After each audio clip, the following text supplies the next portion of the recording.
Oke, baik. Saya akan jelaskan tentang perhitungan besar sampel ya.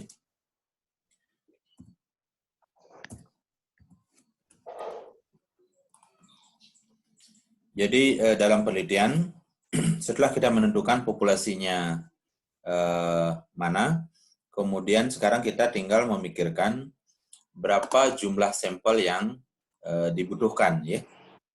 Nah, untuk menentukan berapa jumlah sampel yang dibutuhkan dalam penelitian kuantitatif ya, yang penelitiannya menggunakan angka atau penelitian kuantitatif, maka kita harus menghitungnya dengan menggunakan rumus besar sampel ya. Nah, rumus besar sampel ini ada banyak ya, sangat tergantung pada penelitiannya seperti apa ya. Desain penelitiannya itu menjadi pertimbangan ya.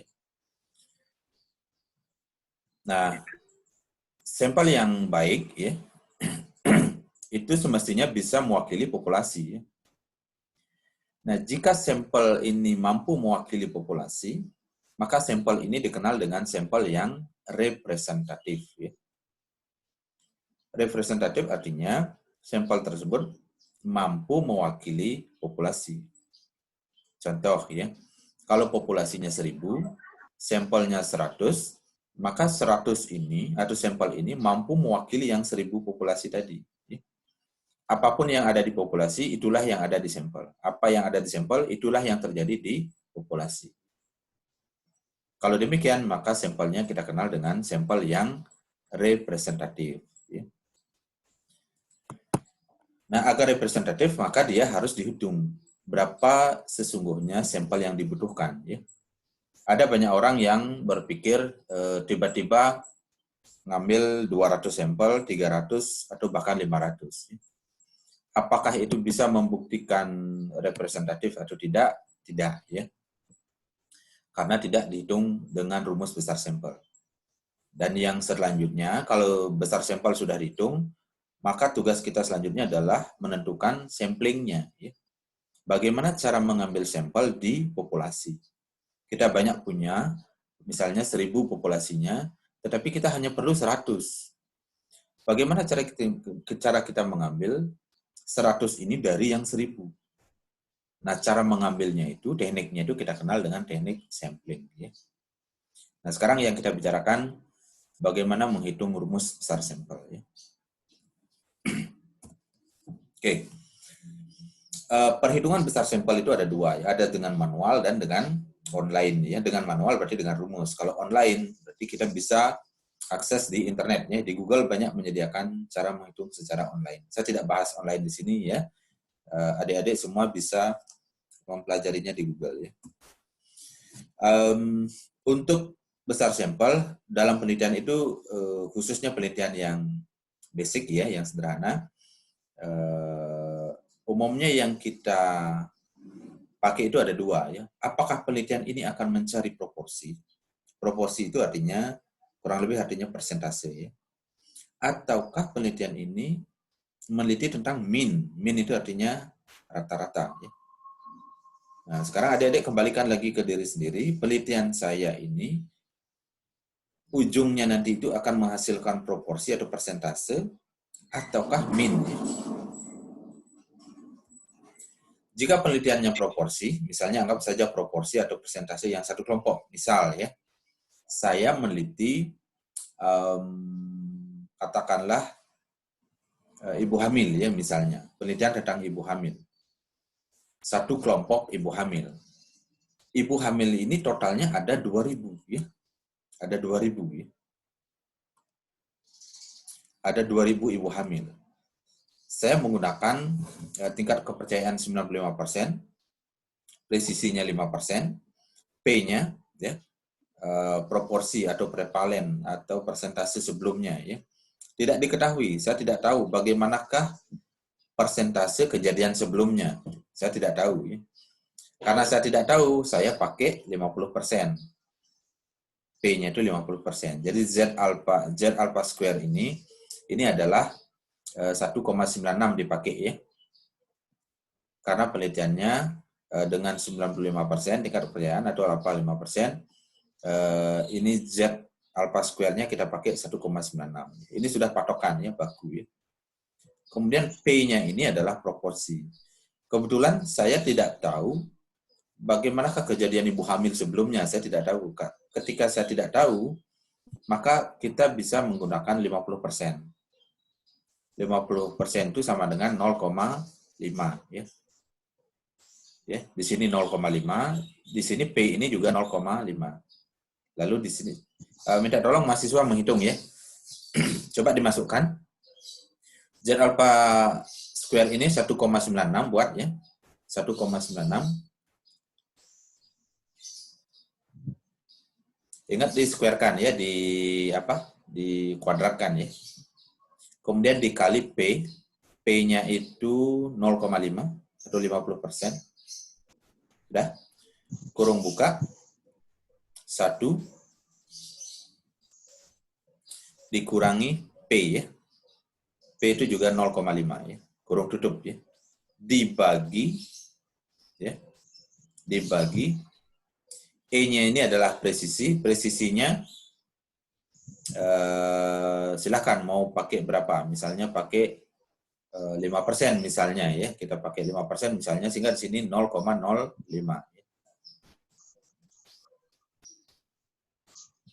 Dikuadratkan ya. Oke, silahkan dihitung berapa dapat hasilnya.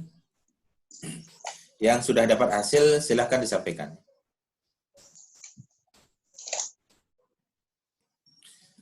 Jadi 1,96 kuadrat dikali 0,5 dalam kurung buka, 1 dikurangi 0,5 kurung tutup. Dibagi 0,05 kuadrat. 384. Berapa? 384. Ya, baik. Terima kasih. Silahkan yang lain. Ada lagi?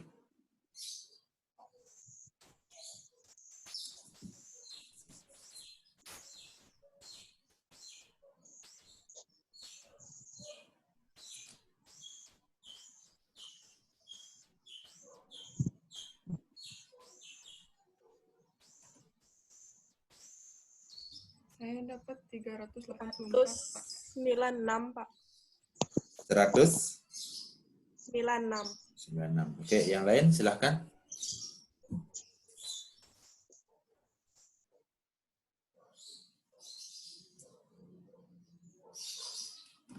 Saya ulang caranya. Z alpha square itu 1,96 dikuadratkan dikali 0,5 kurung buka, 1 dikurangi 0,5 kurung tutup. Dibagi 0,05 kuadrat.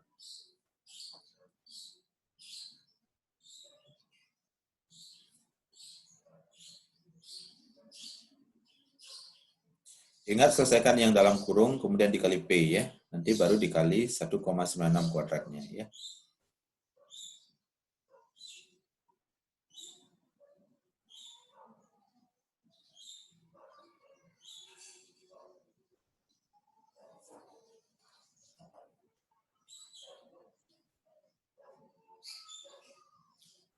Sudah?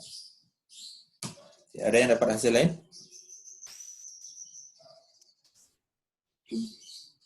Ada saya, Pak. Ya, berapa dapatnya? Hasilnya 9,8. 9,8. Oke, yang lain?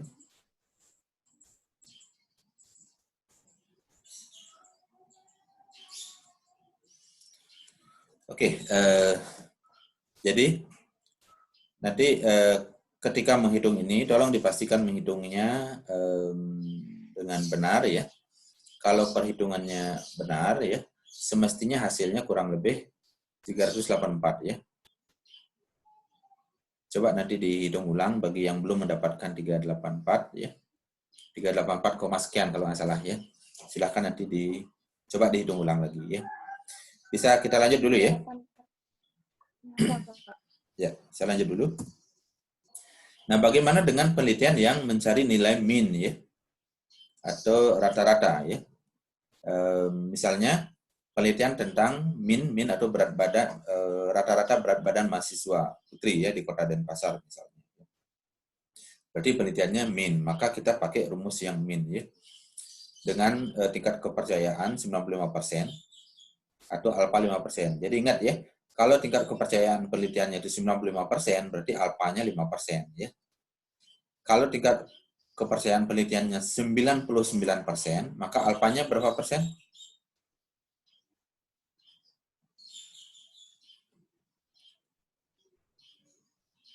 Oke, kalau mau bicara, diklik aja mute-nya ya, sehingga bisa kedengaran suaranya.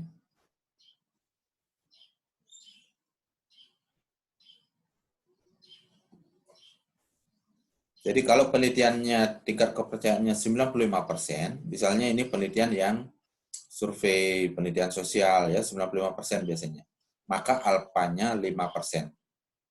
Tapi kalau penelitiannya penelitian eksperimental, uji klinis ya, umumnya penelitiannya menggunakan tingkat kepercayaan 99%. Maka alfanya berapa persen?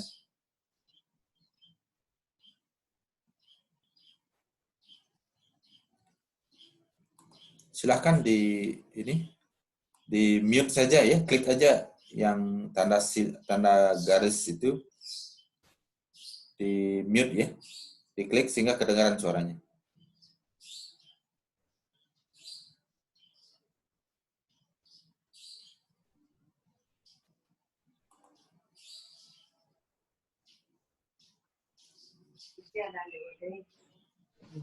Maka alfanya berapa persen? 1% nggak, Pak? Ya, benar ya, 1% ya. Jadi karena totalnya harus 100% ya. Kalau tingkat kepercayaan 95%, maka sisanya kan 5% kan, berarti alfanya 5%. Kalau penelitiannya tingkat kepercayaan 99%, berarti tersisa 1%. Nah, 1% itulah alfanya, alfa 1%. Apa artinya ya? Kalau di alfa 1%, berarti penelitiannya itu kita berpikir kalaupun ada kesalahan, kesalahannya yang bisa ditoleransi itu maksimal 1%, itu artinya. Jadi 99% penelitiannya benar. Ya. Kalaupun terjadi kesalahan, kesalahan maksimal 1%. Itu artinya alfa 5%. Kalau alfa 5%, maka tingkat kepercayaan 95% kebenaran penelitiannya. Ya. Sedangkan jika terjadi kesalahan, maksimal kesalahannya yang bisa ditoleransi adalah 5%. Itu artinya ya. Oke, kita lanjut di rumus ini dulu. Tingkat kepercayaan 95% ya. D-nya 1,5. Kemudian standar deviasinya 5 ya. Maka tinggal dimasukkan ya. Jadi Z alpha ini 1,96. Ini tidak kuadrat ya. 1,96 dikali S standar deviasinya kan 5 kan? Kita masukkan 5. Kemudian D-nya kita masukkan. D-nya itu presisinya ya. Jadi kesalahannya. Kemudian itu 1,5 misalnya. Kemudian dikuadratkan. Ingat, setelah ini di dalam kurung ini baru dikuadratkan ya. Setelah dihitung semuanya dalam kurung baru dikuadratkan. Maka hasilnya sekian ya. Oke.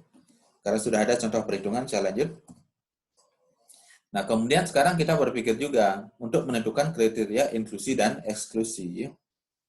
Kriteria inklusinya adalah jadi sampel yang seperti apa, kriteria seperti apa yang sampel tersebut layak dijadikan sebagai responden atau partisipan dalam penelitian. Misalnya dari segi umur. Umur harus minimal 18 tahun misalnya. Ya. Apalagi harus laki-laki atau perempuan. Kemudian tinggal di desa atau di kota. Itu namanya kriteria inklusi. Kriteria eksklusi itu dia memenuhi syarat tadi tetapi tidak mungkin untuk diteliti. Contohnya yang bersangkutan apa misalnya dengan penyakit kronis ya, atau yang bersangkutan sedang tidak ada di tempat, atau yang bersangkutan apa misalnya tidak mengerti bahasa tertentu misalnya. Kemudian apalagi yang bersangkutan dengan diagnosa tertentu ya. Nah, itu kriteria eksklusi. Dia memenuhi syarat inklusi tetapi tidak mungkin atau tidak layak untuk dijadikan sebagai sampel. Oke. Saya kira itu yang bisa saya sampaikan. Ini dua buku saya yang membahas tentang tadi. Kemudian, oke, silakan kalau ada pertanyaan.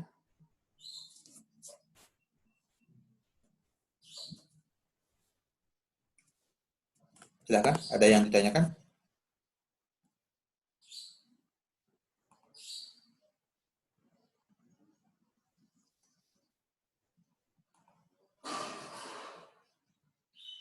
Oke, silahkan klik mute-nya ya, supaya semuanya bisa kedengaran suaranya.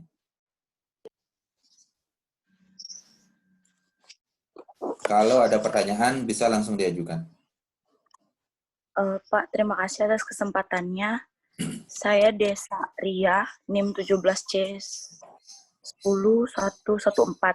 Ya. Di sini saya mau bertanya terkait tingkat kepercayaan penelitian itu kan, itu saya masih kurang paham, Pak. Jadi kita menentukannya berapa persen itu dari mana, Pak?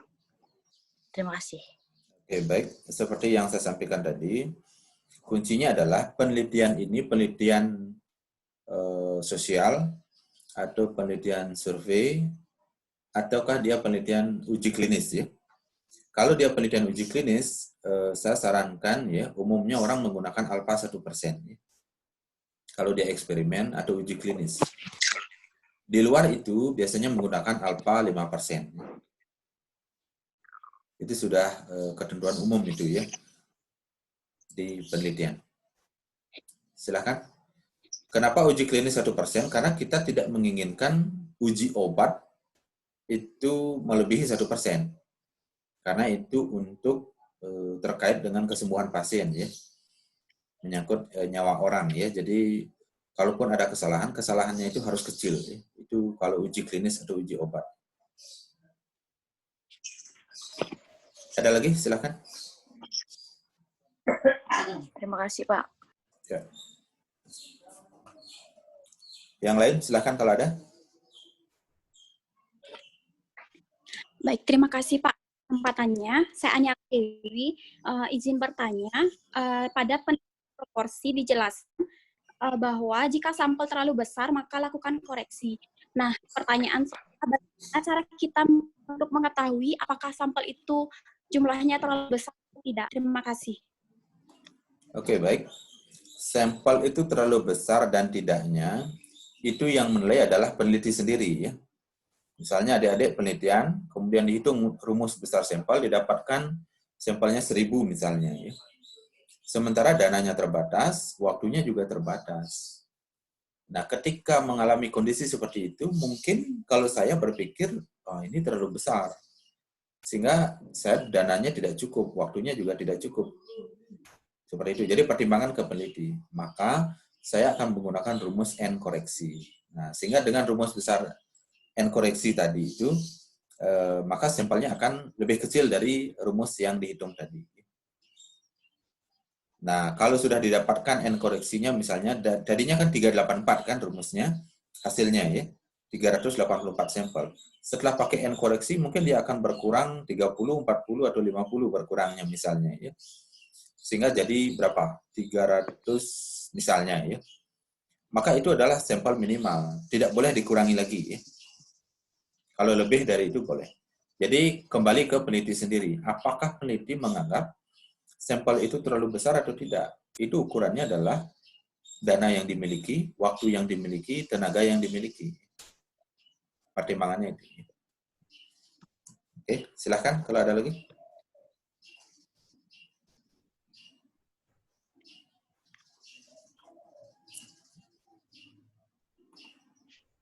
Terima kasih Pak. Ya.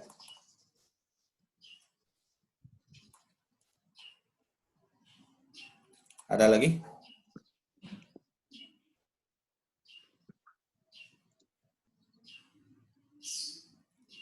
Baik, kalau tidak ada, saya kira cukup. Mudah-mudahan bisa dipahami dengan baik. Kalau belum dipahami, silahkan bisa dibaca buku atau sumber lain, atau baca slide-nya, atau nonton videonya lagi, silahkan ya. Sehingga betul-betul dipahami. Saya kira cukup. Terima kasih. Selamat pagi ya. Pagi, Pak. Pak. Pagi, Pak. Pagi, Pak. Ya. Pagi, Pak.